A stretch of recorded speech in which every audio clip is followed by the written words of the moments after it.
아멘.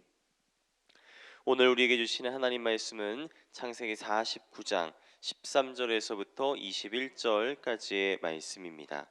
창세기 49장 13절에서부터 21절, 제가 가진 성경책으로는 구약성경 80페이지입니다. 창세기 49장 13절에서부터 21절, 우리 한 목소리로 같이 읽도록 하겠습니다. 스불론은 해변에 거주하리니 그곳은 뱀에는 해변이라. 그의 경계가 시돈까지 이리로다. 이사갈은 양의 우리 사이에 꿇어앉은 건장한 나귀로다. 그는 쉴 곳을 보고 좋게 여기며 토지를 보고 아름답게 여기고 어깨를 내려 짐을 메고 앞제 아래에서 섬기리로다. 단은 이스라엘 한 지파같이 그의 백성을 심판하리로다. 단은 길섭의 뱀이요 샛길의 독사로다. 말굽을 물어서 그 탄자를 뒤로 떨어지게 하리로다. 여호와의 나는 주의 구원을 기다리나이다. 갓은 군대의 추격을 받으나 도리어 그 뒤를 추격하리로다. 아셀에게서 나는 먹을 것은 기름진 것이라. 그가 왕의 수라상을 차리리로다. 납달리는 노인 암사슴이라. 아름다운 소리를 발하는도다. 아멘. 우리가 계속해서 야곱의 유언에 대해서 살펴보고 있습니다. 오늘은 스불론, 이사갈, 단, 갓, 아셀, 납달리 지파에게 전한 이야기들인데요. 여기 나온 6사람들의 공통점이 한 가지가 있습니다. 그것은 이들은 야곱의 12아들 중에 이른바 마이너리티, 전문 용어로 하면은 쩌리들이라고도 할 수 있을 것 같습니다. 일단은 스불론과 이사갈, 우리가 잘 아는 것처럼 이들은 야곱의 정실 부인인 레아의 아들이기는 하지만 다른 아들들, 그러니까 르우벤, 시므온, 레위, 유다에 비하면은 참으로 비중이 없습니다.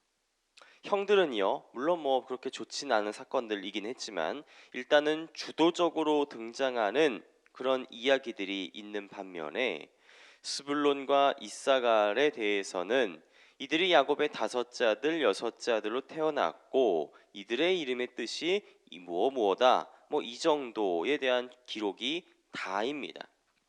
그나마 이들은 좀 나은 편이에요. 뒤에 나오는 단, 갓, 아셀, 납달리, 그러니까 야곱의 몸종 빌하와 실바의 아들들은 그들에 대한 기록도 박할 뿐만 아니라 대접도 아주 박합니다. 창세기 33장에 보면은요, 야곱이 형 에서와 만나기 위해서 길을 떠날 때 많은 가족들을 함께 이끌고 가다 보니까 행렬을 지어가야 했습니다. 그런데 그 행렬 맨 앞에 누구를 세울까요? 두 여종과 그에게서 난 아들, 그러니까 단, 갓, 아셀, 납달리를 맨 앞에 세웁니다. 그 뒤에 레아와 그의 아들, 그 맨 뒤에 라헬과 그의 아들 요셉을 차례대로 세우지요. 이게 무슨 뜻이냐 하면은, 만약에 형 에서가 화가 나서 무리들과 함께 칼 들고 쫓아오면은 맨 앞에서 몸빵하라고, 총알바지하라고 등 떠민 거지요. 서자로 태어난 것도 서운한데 고작 총알바지라니, 이것만 보아도 야곱의 이 아들들에 대해서 어떻게 대우했는지를 짐작할 수 있을 것 같습니다. 오늘 본문도 어찌 보면 비슷한 맥락입니다. 앞서 유언의 말씀을 전해 들었던 형들과는 달리 오늘 여기 나온 6형제들 스불론, 이사갈, 단, 갓, 아셀, 납달리, 이들이 받은 말씀들은 별 내용이 없습니다. 어제 유다에 대해서는 장장 5절에 걸쳐서 아주 간절하고 풍성하고 진심을 다해서 축복을 했던 것에 비하면 오늘 이 6아들에 대한 말씀은 고작해야 한두 줄에 불과하죠. 그리고 그 내용조차도 잘 먹고 잘 살면은 좋겠지만 글쎄다 쉽지는 않을 텐데 어쩌면 좋으냐, 이 정도 수준에 불과한 것 같습니다. 물론 학자들에 의하면 이때 언급되었던 이 말씀들, 이 각 지파들의 특징들이 훗날의 출애굽 이후에 가나안에서 정착했던 시기의 역사적이고 사회적인 배경들을 묘사한다라고는 하지만 그게 또 딱 정확하게 맞아떨어지진 또 않거든요. 어찌되었든지 간에 여러 가지 의미를 생각해 보면은 오늘 이 말씀들, 오늘 본문을 묵상하는 게 참으로 쉽지는 않아 보입니다. 그래서요, 오늘은 말씀 한 구절 한 구절을 디테일하게 살피기보다는 한 발 물러서서 큰 그림을 한번 그려 보았으면 좋겠습니다. 여러분, 이 장면을 한번 상상해 보시지요. 방이 있고요. 그 방 한가운데 147세 먹은 노인 야곱이 누워 있습니다. 그 이마에는 험악한 세월을 말해주는 듯한 깊은 주름이 패어 있고요. 손목은 앙상하게 마른 나뭇가지와 같습니다. 금방이라도 삶의 불꽃이 사그라져서 하나님의 품에 안길 것 같이 보입니다. 그 노인 야곱을 둘러서 있는 사람들이 있지요. 어떤 이는 방금 축복의 말씀을 들어서 아주 기분 좋아 밝은 표정이지만, 어떤 이는 아주 악담을 들은 탓에 얼굴에 그늘이 가들져 있습니다. 또 어떤 이는 아버지의 발밑에 앉아서 눈물 짓고 있지만, 또 어떤 이는 방 저편에서 먼 발치에서 헛기침이나 하고 있는 것이죠. 어찌되었든 모두 숙연한 마음으로 죽음을 앞둔 아버지 곁을 지키고 있습니다. 여기서 중요한 것은 여기 모인 이 사람들이 12명이라는 겁니다. 야곱의 12알들이 다 모였다라는 거죠. 생각해보면 이 장면은 매우 놀라운 장면입니다. 왜냐하면 절대로 불가능할 것이다 라고 여겨졌던 장면이기 때문이지요.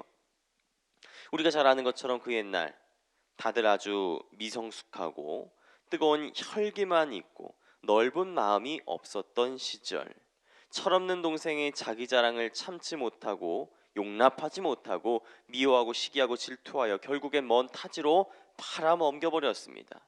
물론 그 당시에야 화가 잔뜩 난지라 살이 판단이 잘 안 됐겠지만, 불과 이후에 잃어버린 동생 요셉으로 인해서 마음 아파하는 아버지를 바라볼 때에 이 형제들의 마음 가운데는 양심의 가책도 느껴졌을 겁니다.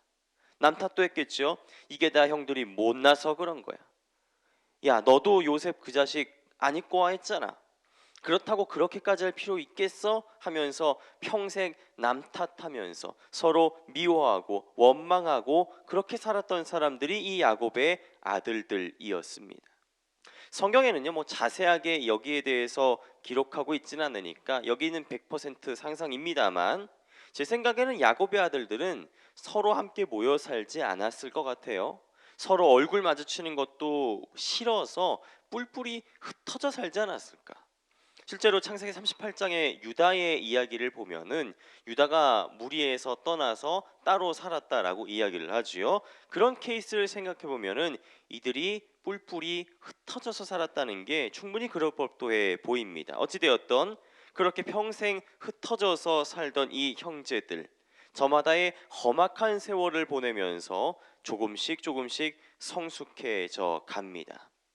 옛날에는 자기 자신만 알던 아주 이기주의적인 인간이었었지만, 시간이 지나면서 다른 사람들을 바라보는 마음, 특별히 뿔뿔이 흩어져서 얼굴도 보려 하지 않았던 형제들을 점점 그리워하고 아끼고 더 나아가 사랑하는 마음을 가지게 되었다라는 거죠. 이와 같은 마음의 변화를 아주 상징적으로 보여주는 대목이, 총리 요셉이 막내 동생 베냐민을 놓고 형제들을 모함했을 때 자기 목숨을 걸고 동생을 보호하려 했던 유다의 모습이 아닌가 싶습니다. 그리고 그 형제들의 변화된 모습을 본 요셉이 엉엉 울면서 버선발로 내려와 형들에게 달려가죠. 그렇게 야곱의 아들들 요셉과 그의 형제들, 지난날의 아픔과 원망을 딛고 서로 부둥켜 안고 재회의 기쁨을 맞이하게 되었고, 그래서 지금 이 자리, 이 방 안에 12형제들이 다 모여 있는 것이죠. 함께 모이다. 이것이야말로 창세기를 관통하는 중요한 주제고, 하나님께서 주시는 축복의 핵심인 것입니다. 여러분, 그 옛날을 기억하십니까? 그러니까 청년 야곱이 눈어두는 아버지 이삭 그리고 형 에서를 속여 먹은 일이 있었죠. 그때도 죽음을 앞둔 유언 장면과 관련이 있는데요.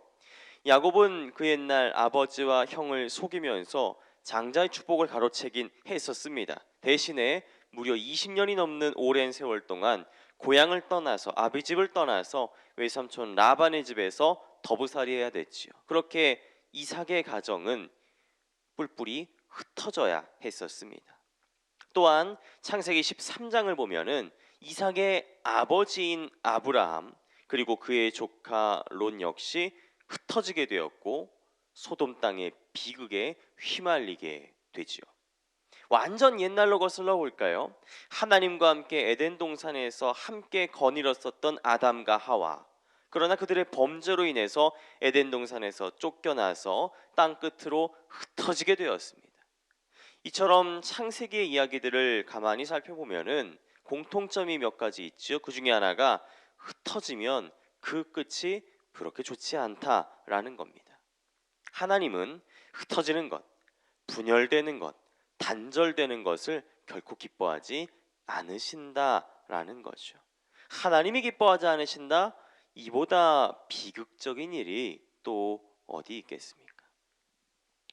반면에 이제 흩어졌던 이들이 다시 모입니다. 야복강을 건넌 야곱과 에서가 만나서 서로의 그간의 원한을 풀고 서로 부둥켜 안고 기쁨의 눈물을 흘립니다. 자신의 정체를 밝히면서 단을 내려온 요셉과 형제들이 통곡하면서 재회하게 되지요. 그리고 오늘 이 순간 야곱의 마지막 말씀이 전해는 이 자리에 절대로 다시 모일 것이라, 다시 함께 모일 수 있을 것이라 상상하지도 못했던 이 12형제들이 한데 모여서 아버지의 마지막 말씀을 듣는 놀라운 장면이 펼쳐지게 되는 것입니다. 이처럼 서로 간의 미움과 불화로 인해서 흩어짐, 분열, 단절, 이별의 아픔을 겪었던 이들이 서로를 용서하고 화해하고 화합해서 함께 모이는 이 축복, 이것이야말로 하나님께서 기뻐하시는 바요, 창세기의 처음과 끝을 관통하는 중요한 메시지라는 것이죠. 그래서일까요? 아들들을 향해서 유언의 말씀을 쭉 전하다가 갑자기 중간에 툭 튀어나오는 본문이 하나 있습니다. 18절 말씀, 여호와여 나는 주의 구원을 기다리니이다. 좀 생뚱맞아 보이는 이 말씀, 이 구절을 좀 달리 의역해 보자면 이렇게도 번역을 할 수 있을 것 같아요. 여호와여 함께 모이게 하시는 게 구원입니다 말이죠. 성도 여러분, 우리가 봄께에 암송했었던 꿈송 말씀 중에 이 말씀 기억하십니까? 히브리서 10장 25절, 모이기를 패하는 어떤 사람들의 습관과 같이 하지 말고 오직 권하여 그날이 가까움을 볼수록 더욱 그리하자, 더욱 모이자. 또 사도행전 2장 46절 47절 그 유명한 말씀, 날마다 마음을 같이하여 성전에 모이기를 힘쓰고 집에서 떡을 떼며 기쁨과 순전한 마음으로 음식을 먹고 하나님을 찬미하여 또 온 백성에게 칭송을 받으니 주께서 구원받는 사람을 날마다 더하게 하시니라. 이토록 믿음의 선진들이 모이자, 모이기에 힘쓰자, 모이기를 강조했던 이유가 무엇일까요?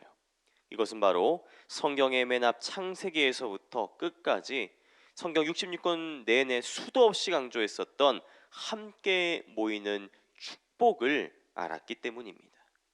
이처럼 함께 모일 때에 하나님께서 그 자리에 은혜 주심을 믿습니다.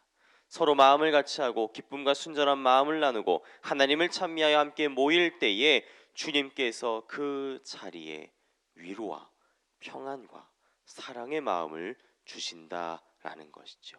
이보다 더 큰 축복이 어디 있겠습니까?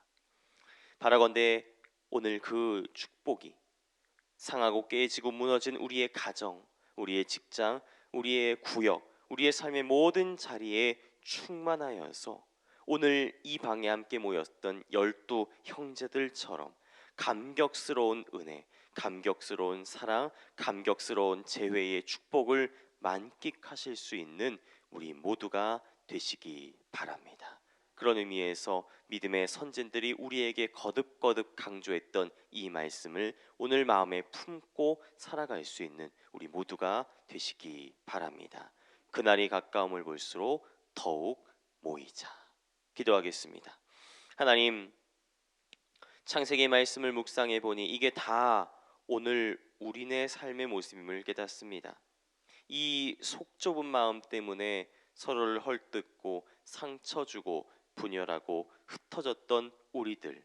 그러나 야곱의 아들들 요셉의 12 형제들을 결국에 한데 모으시고 그들에게 함께 모이는 축복을 누리게 하신 하나님께서 오늘 우리에게도 동일할 축복을 주실 줄 믿습니다. 함께 모임이 축복이며 함께 모임이 은혜이며 함께 모이는 것이 오늘 우리가 할 수 있는 가장 큰 축복의 길임을 믿습니다. 그렇기에 우리가 서로를 먼저 용서하고 화해하고 화합하며 서로 모이기에 힘쓸 수 있도록 주님 우리의 마음을 하나 되게 하여 주옵소서. 감사드립니다. 예수님의 이름으로 간절히 기도하옵나이다. 아멘. 오늘 함께 나눌 공동 기도문은 봉사입니다. 우리에게 서로 사랑하는 마음을 더욱 부어 주옵소서. 교회 안의 작은 교회들을 넉넉하게 축복하옵소서.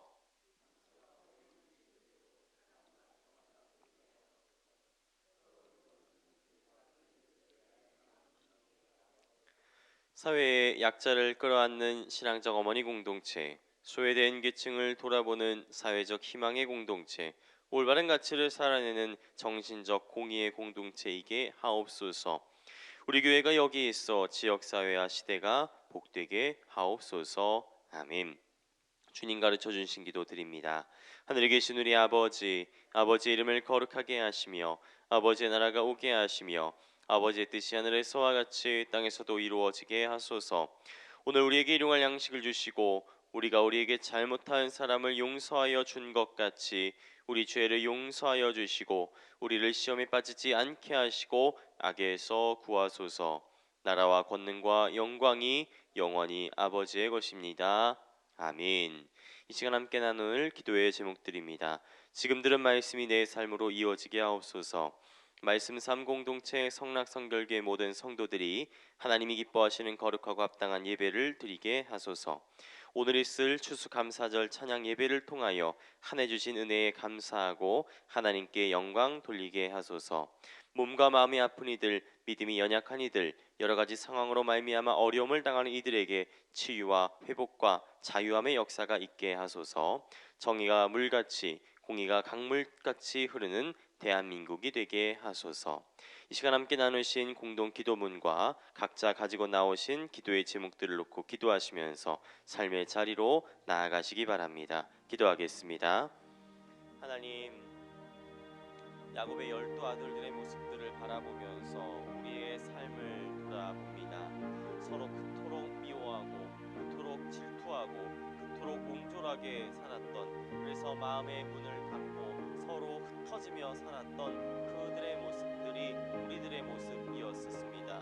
그러나 주님, 모이기를 패하는 어떤 사람들의 습관과 같이 하지 말고 오직 권하여 그 날이 가까움을 볼수록 더욱 그리하자, 더욱 모이자라고 말씀하셨던 주님의 말씀 기억하면서 또 야곱의 12 아들들이 마음을 풀고 화해하고 화합하여 서로 함께 모이는 축복을 누렸던 것처럼 우리도 마음을 같이하여 모이기를 힘쓰고 함께 하나님을 찬미하며 하나님의 주시는 축복을 나누며 살아갈 수 있는 우리 모두